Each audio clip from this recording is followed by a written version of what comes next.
Hey, how many times have you been playing a wipe and you wish you had a way to open up all the doors inside of your base? Let's say you've got a core here with all your loot rooms, you've got access to your TC, and a bunch of doors that lead outside of your base. Pretty standard, right? Wouldn't it be great if we had a way to actively open all the doors at once? Well, look no further. The Jade Smart Door System's got the answer.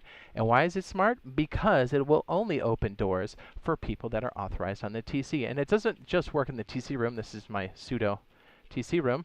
But let's say you're out here by the external area here before you exit the base. This is your airlock to leave the facility.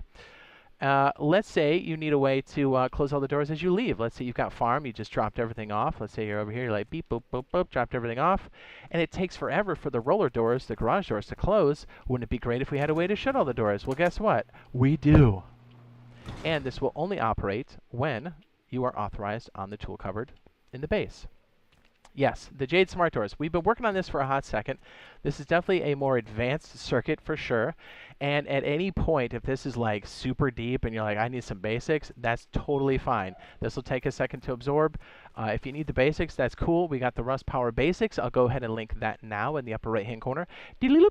I would strongly recommend, and if you want to watch this video, we'll also put the Rust Power Basics up on the end screen when we are done. Okay, so I don't really know how to describe this. It's a bit wild. This is our testing area here that we initially did, but we've got it more condensed over here. So I'll do my best to break it down into modules and explain how it works, and hopefully you guys are able to replicate it. I'm sure we'll have a more in-depth video on this later, but there were people that were asking how we did this kind of stuff because we've actively worked on this here on the testing area, but also used it on the Rust Console Edition Power Surge, also known as electricity.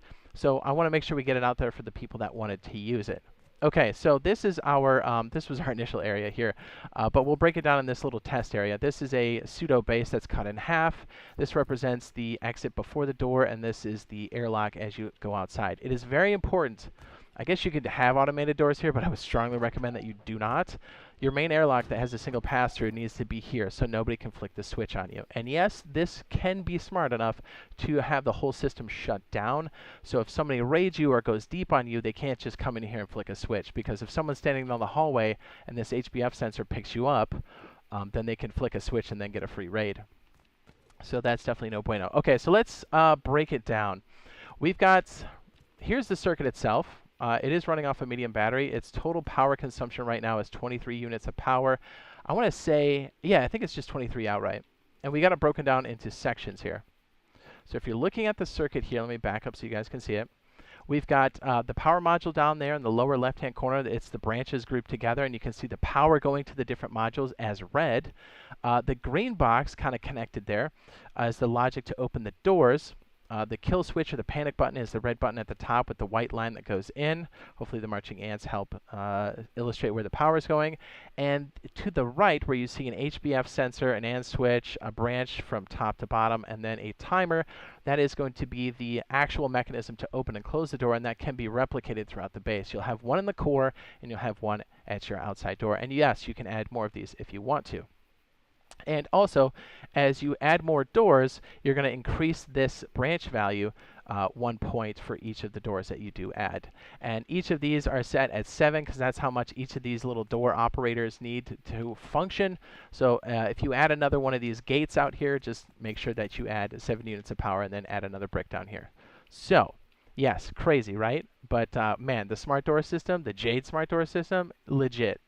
Let me go ahead and show you how this works real quick. Okay, so the main power comes through here. Again, this is the power brick. Once things once the conditions are set, it is going to open the doors here, and this is what does that. Your major kill switch for the automated door system is going to be here, this power button here. So, oops, it was off before. So that way, if somehow somebody breaches the door here and you need to kill the automated part of this, like the mechanism to operate the door, this power switch does that. It stops all of that. And then you can hit the kill switch here, the panic button, to automatically close all the doors. Even though the doors are automatically all shut, they can still be operated manually. So it's not like anybody's locked out. So if somebody pushes the door and you get wrecked, you spawn back here on your bag, and then you can turn off the automated system and then panic shut the doors. Very realistic scenarios that happen often. You know, you play Rust, you know what I'm talking about. So let's go ahead and break down these different modules here. Okay, so this is the main setup here. Let me go ahead and shut that off there. This is what the circuit looks like. This is the power grid itself. Then we have the, I guess we call this the door controllers. The brains, the door, yeah, I guess the door controller. That's the green brick. And then we have the open and shut mechanisms. And those can be, in this case, we have 2 of these. Pretty sweet. Okay, so I'm going to try to walk through this the best I can. Hopefully it makes sense. I know it's wild. You look at this and just go, huh? So all the door controllers are connected on all these. They're already paired up. You can see them, the blue wire, the light blue wire is all the way through. We kind of snaked through. But in this case, let me make sure this is all on. So if you see this, you can actually see all these doors open and shut. And then if we're out here and we're about to leave, we can also shut all the doors and then take off. Right? Right. Crazy, dude, right? Okay. So let's go ahead and do the rundown. So everything comes out here. This is your main on and off switch. So if you need to save power, that's always a good, you've heard me preach that many times. As it comes out here, we have the power. This is the main, what do we call this? The door controller that goes up to the green branch. Again, this requires 8 for it to function with all of the doors, and you add 1 point as you go through. Once the conditions are met, this actually triggers all the different door controllers. And this down here is that main kill switch, as we talked about here. And this is the OR switch that comes in here for all the different doors. So what is this? The blue, I'm sorry, purple is the one that goes out here to the front door. And the orange is the one that comes in here by the TC. You want to have a door mechanism here at the TC because you want to be able to spawn in if you somehow get clapped at the door and then shut everything off, because this is where your main operation happens. So TC is always the most protected, so it makes the most sense. Let me go ahead and put that up. There we go. That's better. Okay, so the reason this works is these HBF sensors will detect that you're authorized because you have it only as authorized people. And when this condition's met down here, it will send a signal here. This AND switch or AND logic gate will boost the signal. So you only have 1 unit of power that comes out here, which means both of these are true, which takes the power from here, which is 4, throws it up the top of the timer, and then so you can actually activate the timer itself. So it's ready to be used. So when all these conditions are met, so you have power and I'm authorized, this switch can be turned on and off, which is a timer, and it sends a burst. We really needed this because we need to send like just a burst signal. We don't need a constant signal. So when you flick this, notice the timer is set to 1 second, and that's all it does is it puts the power signal through here to the OR, and that's exactly what it does. Or input A or input B are true, and you'll see these kind of flick green real fast. See how that's green? And it will send it up here, which passes through this because we have it turned on, which sets it to the toggle state on the memory module. Memory cell? Memory circuit? Memory cell? What is this called officially? Memory cell? Memory cell. So, same thing here with the purple line that goes outside. When these conditions are met, see how like I stepped in here and this turned green all the way? Because I'm authorized, baby. Red, now green. Now that means I can operate the switch. Ta-da! You can see these different branches here really just need 2 units of power for the HBF, and then the remainder comes off the side here. And that's how branches typically work. Not typically, that's how they work.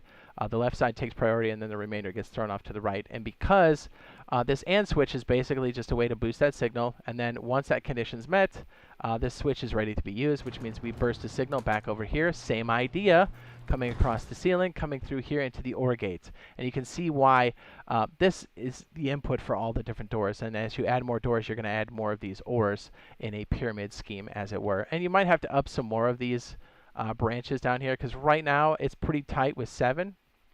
But you might have to up each of these to 8 if you add more of these door mechanisms here. The on and off switch, as it were. So there you go. That's the overly complex but definitely useful. Not overly complex. It's complex, but it's definitely useful. The Jade Smart Door System. We'll give a better rundown on this probably live on stream, but if you guys found this useful and helpful, be sure to drop a like and a subscribe. And again, if you're looking for those Rust Power Basics, if this was super deep, you can always check out the Power Basics on the end screen. And we'll see you guys in the next one. Love you. Bye.